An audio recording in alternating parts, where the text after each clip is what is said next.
Bonsoir tout le monde. Merci d'être là. Merci de prendre part à cette mini-conférence. Eh bien, oui, c'est dans la série du mois de l'amour. On est en février. Moi, j'appelle le mois de février le mois de l'amour. Et j'ai décidé de faire une série pour apprendre à vivre en harmonie, à vivre une relation amoureuse qui est harmonieuse.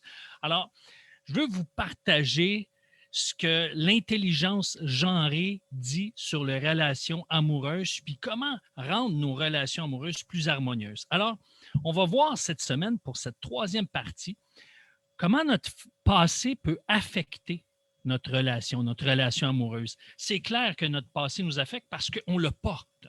Et comment on peut justement se libérer d'une partie de notre passé. Parce que ce n'est pas tout ce qu'il y a dans notre passé qui est malheureux, mais il y a une partie de notre passé qui fait en sorte que ça brise l'harmonie dans le couple. Et c'est ce qu'on va voir. On va se donner des moyens pratiques, des moyens concrets pour pouvoir justement vivre une vie plus harmonieuse ensemble. Oui, évidemment, il va y avoir un peu de théorie, mais j'aime amener la dimension pratique. Pourquoi?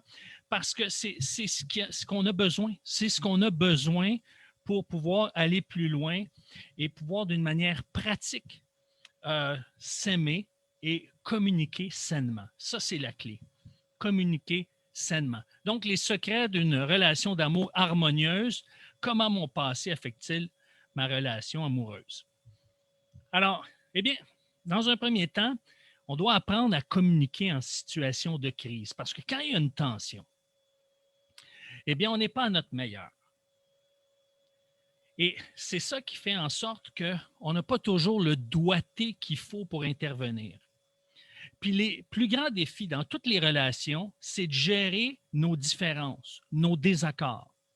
Alors, spécialement, c'est clair que moi, en tant qu'homme, je vois la vie d'une certaine façon. Je vois la vie dans un spectre de masculinité. Mon épouse voit la vie dans un spectre de féminité. Évidemment, lorsqu'on parle de masculinité et de féminité, eh bien, on n'est jamais à 100%, dans le sens que je ne veux pas que par ces conférences ou par mes interventions, que ce soit radiophonique ou sur les réseaux sociaux, qu'on puisse penser que tous les hommes et toutes les femmes doivent être mis dans un même bloc. Non. Mais il y a des éléments qui caractérisent la majorité des hommes ou la majorité des femmes. Et ce sont ces éléments que je veux vous partager ce soir pour essayer de distinguer, OK, qu'est-ce qui m'appartient, qu'est-ce qui peut m'être utile et qu'est-ce qui peut m'amener, qu'est-ce que je peux appliquer pour pouvoir vivre, développer une relation qui est beaucoup plus harmonieuse sur le plan de l'amour. Alors, lorsqu'on est en désaccord sur un sujet, bien, la discussion risque de se transformer en dispute. Puis vous remarquez que j'ai dit lorsque nous sommes en désaccord, pas si nous sommes en désaccord. En d'autres mots, c'est assez probable qu'un désaccord amène une dispute. Et en situation de crise, en situation de tension, il y a des crises qui sont moyennement intenses, d'autres crises qui sont beaucoup plus intenses. Mais ce qu'il faut comprendre, c'est que c'est normal de ne pas toujours être d'accord sur tous les sujets, sur toutes les choses. On ne peut pas connecter à 100% sur tout. Parce que sinon, on sera en couple avec une copie conforme de nous-mêmes. Et ce n'est pas ça qu'on recherche. Ce qui est beau, c'est une saine complémentarité.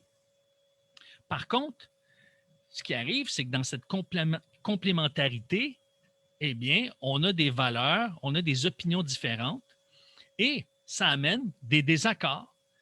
Le désaccord est normal. C'est même acceptable de ne pas penser de la même façon.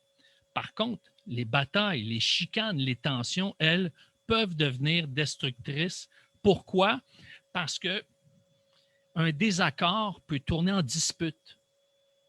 Et si cette dispute-là ne nous amène pas à un consensus, à régler quelque chose, à trouver un terrain où est-ce que chacun trouve son compte. Parce que la meilleure relation de couple, c'est lorsqu'on discute, lorsqu'on échange, lorsqu'on n'est pas d'accord, c'est non pas quel est le juste milieu, mais où est-ce qu'on peut se rencontrer et que chacun de nous, on peut tirer profit, on peut justement en avoir pour son argent, comme on dit en bon québécois. Parce que ce qu'on veut, c'est une situation où est-ce que tout le monde sort gagnant. Et ça, c'est pas toujours facile, mais c'est ce qu'on vise. Parce que quand il y a une harmonie dans le couple, c'est parce que tout le monde sort gagnant. Si les deux dans le couple ne sortent pas gagnants, ben, il n'y a pas une harmonie, parce qu'une harmonie, c'est une composition de deux ou de plusieurs composantes, mais si on parle du couple, on parle de deux composantes. Quand ça forme une harmonie, mais ça veut dire que tout le monde sort gagnant. Tout le monde en profite. Alors, tout comme la communication est l'élément le plus important de la vie de couple, les disputes peuvent être les plus destructeurs. Alors, c'est bien important de savoir comment composer avec les disputes. Et c'est pour ça que je fais une série depuis quelques jours sur les chicanes, les disputes, les tensions de couple. Alors, je vous invite à prendre part au Matin d'Éric, 7h15 au Québec, 13h15 en France. C'est sur cette même page que vous pouvez y avoir accès. Alors, si on comprend bien nos différences, si on comprend bien le principe de l'intelligence genrée, donc ce que la recherche a pu découvrir sur les différences entre les hommes et les femmes, eh bien, ça va être beaucoup plus facile de pouvoir vivre une dispute harmonieuse ou des échanges où est-ce qu'on va manifester des différences, où est-ce qu'on va exprimer nos différences, mais on va pouvoir le faire de manière plus harmonieuse. Pourquoi? Parce qu'on est capable de comprendre l'autre, on est capable d'accepter l'autre parce qu'il est différent. Et c'est là qu'on va se rejoindre. Parce que sinon, on va finir par blesser notre partenaire.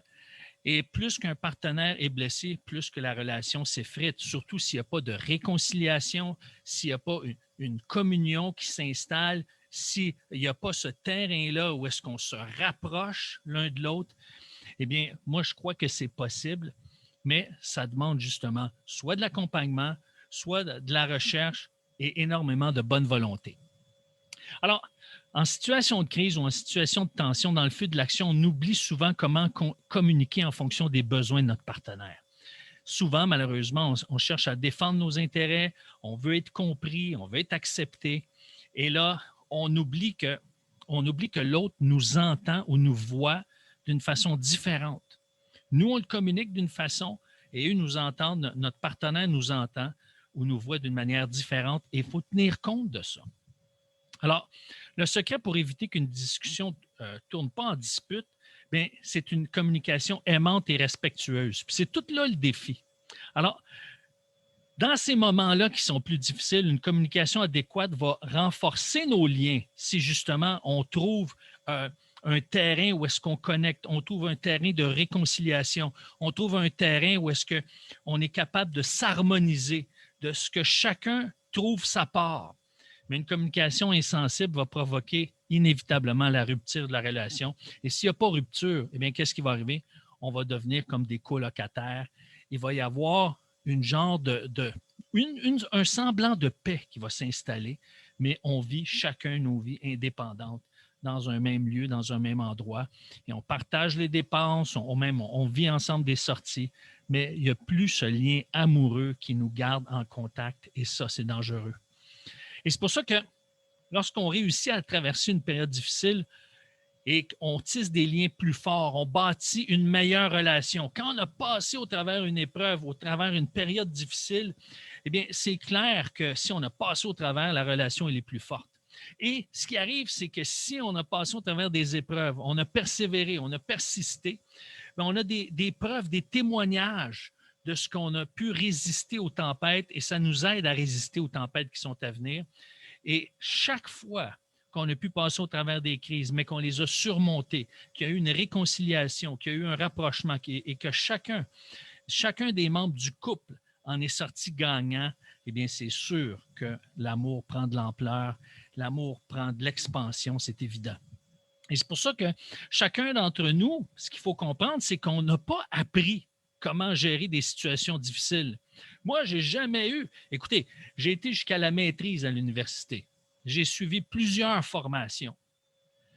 Et je peux vous dire qu'à l'école, on ne nous apprend pas à régler des conflits, à moins de prendre un cours sur la gestion de conflits, mais ce n'est pas dans les programmes généraux, ces cours-là. Alors, On ne voit pas ça, par exemple, au secondaire, comment régler des conflits.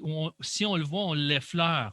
Et on n'est pas toujours bien préparé à vivre une crise, une situation de couple qui nous place en crise. Oui, on nous donne des conseils pour prévoir les crises, mais quand on les vit, c'est différent. Ce qu'il faut comprendre, c'est pour ça que moi, je suis tellement motivé à vous amener des dimensions pratiques. Comment justement prévoir qu'une dispute va arriver, comment composer avec la réalité masculine, féminine dans les matins d'Éric pour pouvoir vous donner des outils, des points de repère pour soit détecter les conflits ou soit apprendre à composer ou soit même éviter des conflits. Mais les conflits, puisque il n'y a personne de parfait, on est différent, ils vont y arriver. Mais maintenant, quelle attitude, quelle approche on va avoir, c'est ça qui fait toute la différence. On a peut-être pu apprendre de l'exemple de nos parents, peut-être qu'on a eu de bons modèles, peut-être des modèles qui avaient leur force, leur faiblesse, ou certains parents qui n'ont pas nécessairement été des modèles en termes de gestion de crise. Mais eux autres, nos parents, ont fait de leur mieux et avec les outils et les ressources qu'ils avaient. Alors, eux non plus n'ont pas été à l'école et n'ont pas suivi, par exemple, un certificat en gestion de crise de couple. Alors, évidemment, ils nous ont donné comme exemple ce qu'ils ont bien pu vivre avec la meilleure volonté du monde. Et donc, ce qui arrive, c'est que la plupart de nos parents, et même là, je dois dire nos grands-parents, parce que il y a des jeunes, j'ai appris qu'il y a des jeunes dans la vingtaine qui écoutent les capsules, les mini-conférences. Donc, quand je vous parle, c'est surtout vos grands-parents, parce que si c'est de l'âge de mes parents, c'est de l'âge de vos grands-parents. Mais vos grands-parents, si je parle à la génération Y, les millénarios, devrais-je dire, ou la génération Z qui les suit, vos grands-parents, il y avait deux modèles qui les guidaient. Soit qui ne parlaient pas, donc le traitement silencieux. Donc, quand il y avait une tension, c'était le silence. L'homme finissait par tout oublier, mais la femme, elle n'oubliait rien. Parce qu'une femme, ça l'emmagasine les détails. Ça l'emmagasine les émotions. Alors, qu'est-ce qui arrivait? Elle devenait insatisfaite de la relation parce qu'elle ne pouvait pas réellement se réconcilier. Il n'y avait rien qui se réglait. On faisait comme si rien ne s'était passé et on passait à autre chose. Et ça, c'est pas satisfaisant ni pour une femme, puis au bout de ligne, c'est pas satisfaisant pour le couple, parce que même si l'homme oublie, débranche sa mémoire, même s'il compartimente ce qui s'est passé qui était malsain, il reste que dans l'atmosphère, dans la relation, eh bien, inévitablement, il y a quelque chose de malsain qui se passe. Le deuxième, eh bien, c'était des chicanes ouvertes, des cris, des hurlements dans certains cas. Finissaient par se réconcilier, ces parents-là, ou peut-être c'est de l'époque de vos grands-parents, ils finissaient par se réconcilier, mais c'était simplement parce qu'ils étaient trop épuisés pour poursuivre la dispute et ils voulaient passer à d'autres choses, eux autres aussi. Alors, ce qui est important pour nous en tant que couple au 21e siècle, c'est de développer des muscles émotionnels. Et c'est pour ça que chacun de nous, on a notre passé, nos blessures, et quand notre conjoint, notre conjointe touche à nos blessures, ça nous fait réagir. Et spécialement, si par exemple ma femme me parle dans un langage féminin et ça ne me rejoint pas, ou moi je parle à mon épouse dans un langage masculin et ça ne la rejoint pas, inévitablement, ça va nous blesser. Alors, nous, on doit apprendre à utiliser nos muscles émotionnels. Puis, peut-être, ça se peut que certains d'entre vous qui êtes présents ici, peut-être en direct ou en différé pendant cette présentation-là, ça fait longtemps que vous n'avez pas utilisé vos muscles émotionnels. Et moi, ce que je veux, c'est vous amener à développer votre force émotionnelle pour vous donner des compétences précieuses pour améliorer vos relations, pour que justement, vous puissiez faire un ménage sur ce qui s'est passé dans les années passées, ce qui est survenu dans le passé, pour que vous puissiez goûter une guérison, une réconciliation et qu'il y ait une sérénité qui s'installe dans votre cœur afin que vous soyez plus disposés, plus à l'écoute de votre partenaire, puis qu'il y ait une connexion émotionnelle qui puisse enrichir votre relation amoureuse. Alors, si on prend l'analogie des muscles émotionnels, OK? Si on utilise ça comme une métaphore, lorsque vous soulevez des poids lourds, hein, et moi j'ai hâte de retourner au gym la semaine prochaine, on va pouvoir, Nat et moi, s'entraîner, rebâtir nos muscles. On a marché presque tous les jours. 6 jours sur 7, on allait marcher au moins 5 kilomètres. Et donc, à ce moment-là, ça nous a gardés en forme. Mais pour ce qui est de la musculation, on n'en a pas fait depuis que les salles d'entraînement sont fermées. J'ai hâte d'y retourner, croyez-moi. Et alors, qu'est-ce qui se passe quand vous soulevez des poids lourds? Eh bien, vous déchirez légèrement vos muscles. Mais lorsqu'ils se réparent, c'est pour ça qu'il y en a qui vont prendre certaines boissons aux protéines pour pouvoir réparer les tissus du muscle. Eh bien, lorsqu'il y a des fissures ou sont légèrement déchirées, ils finissent par se réparer. Et c'est là qu'ils grossissent puis ils deviennent plus forts qu'avant. Mais c'est la même chose avec nos muscles émotionnels. Ils doivent être légèrement déchirés pour qu'ils puissent redevenir plus forts. Mais ça, c'est sûr que si tu déchires ton muscle, puis ça crée tellement de douleur que tu n'es plus capable de soulever aucun poids, ou tu n'es plus capable de t'asseoir ou de te coucher parce que tes muscles sont tellement endoloris, tu n'es pas fonctionnel. C'est pour ça que quand on force, on fait des efforts avec les poids, ce sont des petites blessures. Le muscle est légèrement endolori. Et c'est ce qu'on veut, que nos disputes, que nos chicanes, que nos tensions produisent de légères blessures pour nous amener à être plus forts et non pas à se déchirer pour qu'on soit plus fonctionnel, pour que notre relation ne soit plus fonctionnelle. Ce n'est pas ça qu'on veut. Ce qu'on veut, c'est une relation harmonieuse. Alors, beaucoup d'hommes ont appris à être durs, à ne pas pleurer, à ne pas montrer leurs émotions. C'est typique, ça. Je ne sais pas si vous avez vu, par exemple, vous êtes en compagnie de plusieurs enfants, vous êtes au parc, par exemple, une fille se blesse, eh bien, elle va recevoir un câlin, un baiser pour la consoler. Mais il n'est pas rare d'entendre qu'un garçon se blesse, dit « Ah ouais, alors, t'es fait fort, pleure pas, vas-y, retourne. Ça va bien aller. » Alors, bon, je sais que ce n'est pas dans tous les milieux que c'est comme ça. Il y a des milieux qui apprennent à leurs garçons, justement, à exprimer leurs émotions. Mais il reste que, moi, quand je regarde la génération d'adultes d'aujourd'hui, et je peux vous dire que j'en ai côtoyé énormément d'adultes de par le fait que moi, je suis en contact avec des centaines de personnes à chaque semaine. Bon, évidemment, depuis la pandémie et le confinement, ça se réduit à quelques dizaines de personnes.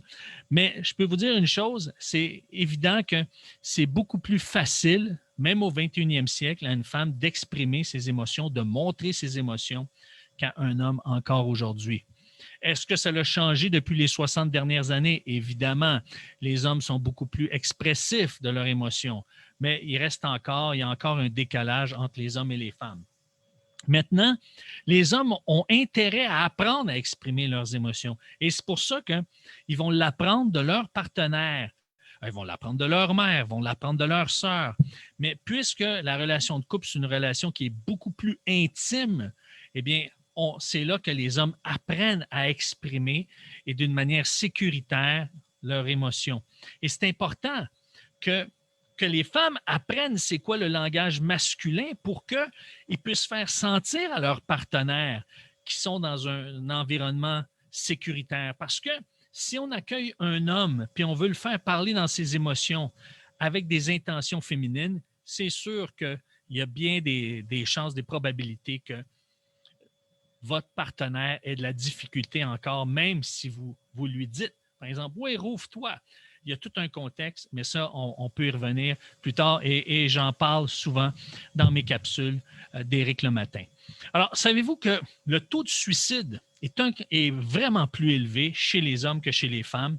Puis une grande partie de cela, les hommes vont beaucoup moins chez le médecin, vont beaucoup moins consulter. Les hommes vont beaucoup moins consulter pour que ce soit physique ou psychologique.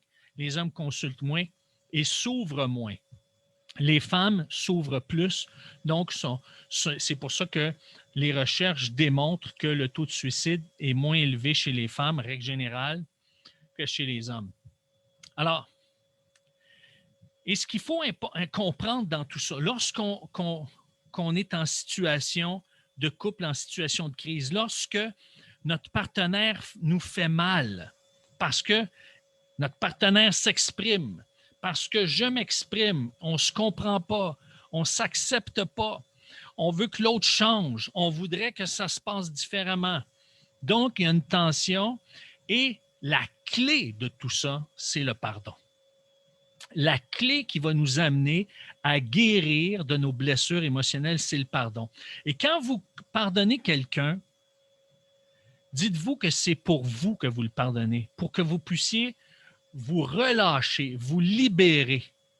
Et l'outil, le moyen que je veux vous partager, ça se peut même que dans votre démarche, vous puissiez vivre une démarche qui est seule, mais qui va vous libérer, qui va vous amener à pardonner. Ça peut être votre conjoint, votre partenaire, ça peut être un collègue de travail, ça peut être votre patron, mais ça va vous amener à le pardonner et peut-être qu'il n'est même pas conscient qu'il vous a offensé. Peut-être votre partenaire n'est même pas conscient qu'il vous offense continuellement parce qu'il vous met en bas de la liste, parce que vous pensez, par exemple, les hommes détestent que les femmes désirent, qu'ils devinent, qu'ils anticipent vos besoins.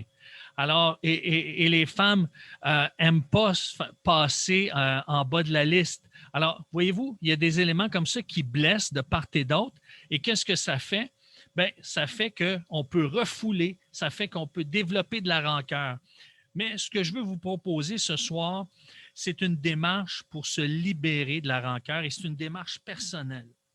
Et vous allez voir, ça se vit bien. Lorsque vous pardonnez quelqu'un, ça ne veut pas dire que ces actions sont oubliées ou qui sont acceptables. Non, ça veut dire que vous lâchez prise pour que vous puissiez aller de l'avant puis que cette blessure-là ne vous affecte plus, qu'elle n'affecte plus votre vie.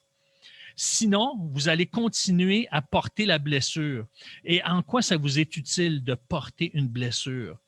Et c'est pour ça que la plupart du temps, les personnes qui vous ont blessé ne savent même pas que vous avez mal, n'ont pas pris conscience, en tout cas, n'ont pas pris conscience de l'ampleur de la blessure qu'ils vous ont causée, et même plusieurs sont ignorants, n'ont aucune conscience, n'ont pas réalisé qu'ils vous ont blessé. Alors, laissez-moi vous raconter l'histoire des deux moines. Et c'est une histoire que mon mentor John Gray a racontée à un moment donné.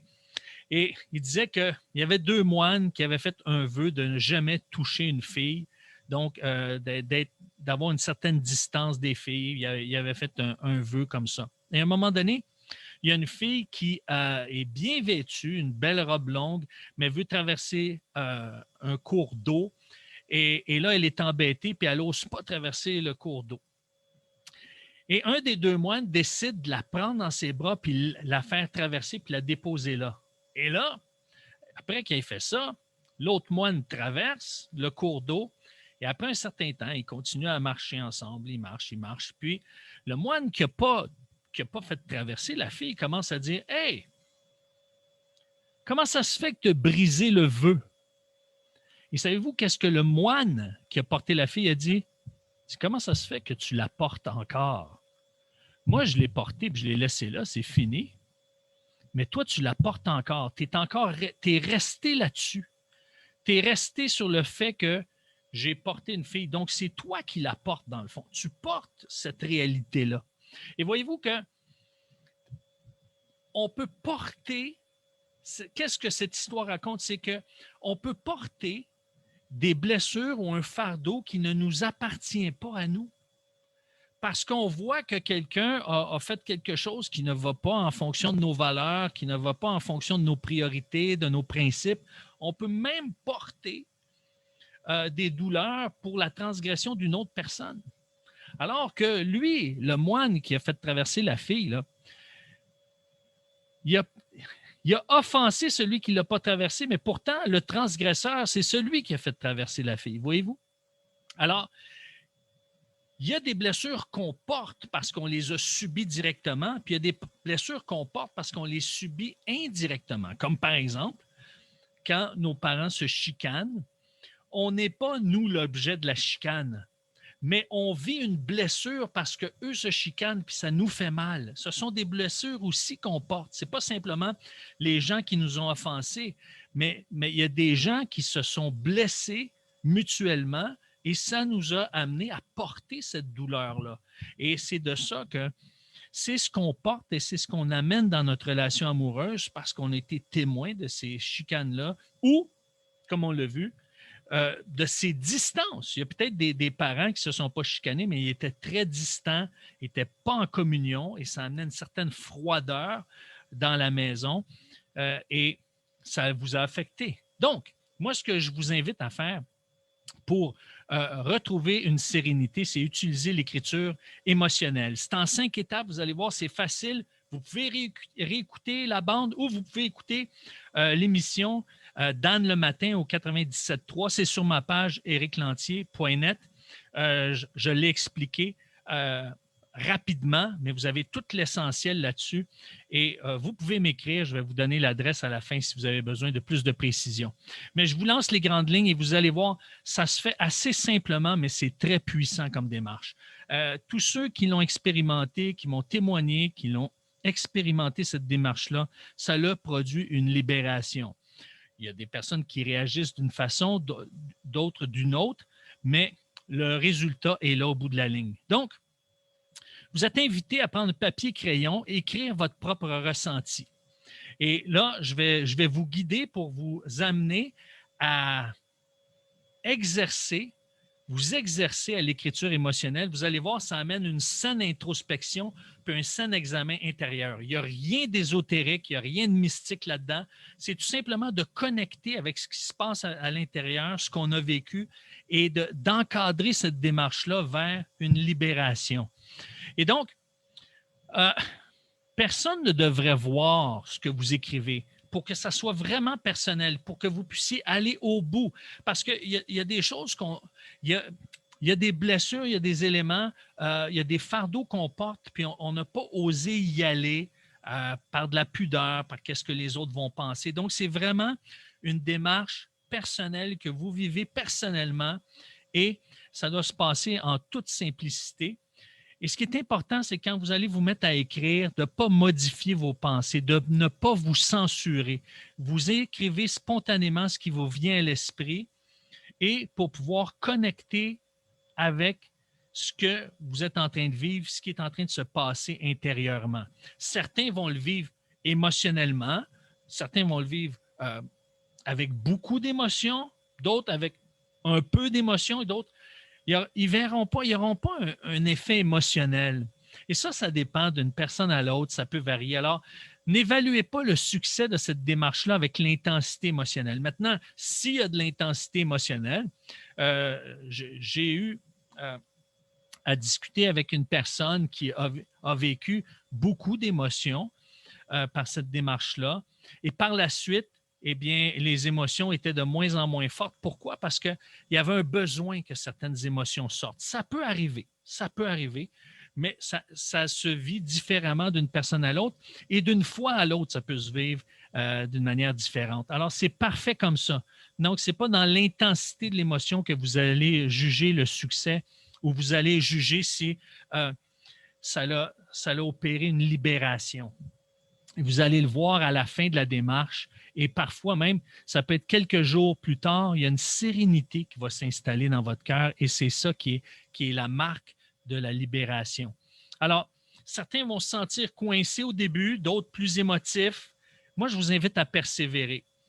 Apprenez à apprivoiser tranquillement votre état intérieur et assurez-vous que vous êtes suffisamment à l'aise pour écrire. Donc, l'endroit que vous allez écrire, voir qu'il n'y a pas de bruit, vous êtes seul, personne ne va vous déranger, le téléphone est fermé, etc. Alors, dans un premier temps, on commence par la colère. Qu'est-ce qui me dérange? Et il y a des phrases clés comme « Ah, j'aime pas quand tu élèves la voix. Je t'en veux parce que tu veux toujours qu'on parle là, ici, maintenant, tu me prépares jamais. Ah, je déteste quand tu parles la bouche pleine ou j'en ai marre de, ou je suis fatigué de. Donc, vous exprimez votre colère d'une manière libre en utilisant ces phrases-là pour démarrer, si on veut, la conversation écrite. Et là, vous terminez. Et tant qu'il y a des éléments qui vous viennent dans l'esprit, qui vous dérangent, vous les écrivez, même si c'est décousu. Et à la fin, quand vous avez déposé votre crayon, et s'il y a d'autres choses, vous réécrivez. Et s'il n'y a plus rien à un moment donné, et après quelques instants, vous sentez qu'il n'y a plus rien qui vous vient à l'esprit, vous exprimez ce que vous désirez. Bien, j'exprime ce que je veux, ce que je souhaite, ce que j'aimerais. Et là, pour passer de la colère à dire, bon, maintenant, ça m'a blessé, ce qui s'est passé, ça me fait mal. Maintenant, c'est quoi que je désire? Qu'est-ce que je veux? Parce que la colère, c'est qu'il s'est passé quelque chose que je ne veux pas. Mais je veux pas rester dans cet état-là. Je veux maintenant savoir c'est quoi que je veux, c'est quoi que je souhaite. Ça va vous donner une idée plus claire et relationnellement, vous allez avoir une idée plus claire de comment aborder ce sujet-là parce que vous allez savoir ce que vous voulez. Et souvent, derrière une colère se cache une tristesse. Et j'exprime, suite à ce que je viens de vivre, et je viens de sceller, si on veut, la portion colère, est-ce qu'il y a quelque chose qui m'a rendu triste dans la dernière dispute, dans la dernière chicane?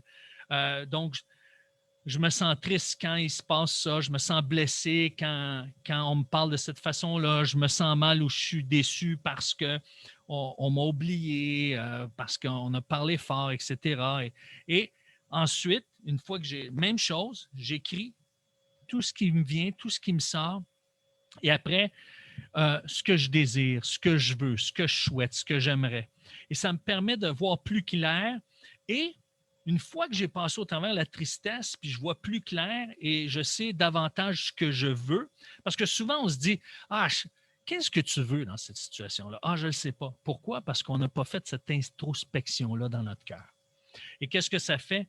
Mais quand on le fait, quand on va au bout de notre tristesse, on exprime ce qu'on souhaiterait, comment la situation pourrait, on la voit différemment sous un regard beaucoup plus positif, et ça nous permet de voir qu'il y a peut-être une peur derrière cette tristesse-là. Et donc, qu'est-ce qui m'insécurise? J'ai peur, je crains, je suis effrayé. Pourquoi? Qu'est-ce qui m'effraie? Qu'est-ce que je crains? Et une fois que j'ai fait la liste, la même chose, je l'ai faite pour la colère, je l'ai faite pour la tristesse, je le fais pour la peur, j'exprime ce que je veux, ce que je souhaite, ce que j'aimerais, ce que j'ai maintenant comme vision de la réalité, une vision positive, une vision qui amène l'harmonie, la connexion.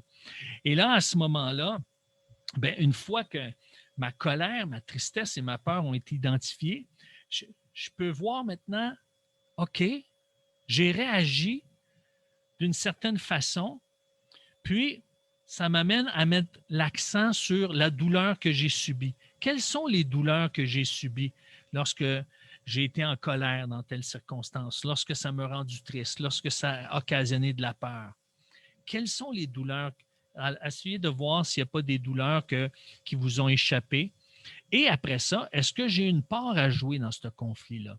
Cette blessure-là, est-ce que j'ai été comme responsable en partie? Parce que qu'est-ce qu'on veut chercher? Est-ce que je me sens coupable? Est-ce qu'il y a quelque chose qui fait que je me sens coupable dans le conflit? Et peut-être je me sens coupable d'une manière injustifiée, mais je suis peut-être responsable d'une partie du conflit. Comme on dit, j'assume à 100% mon 10% de responsabilité pour que je puisse être dégagé de tout le reste, pour que je ne puisse porter simplement qu'est-ce qui est ma responsabilité.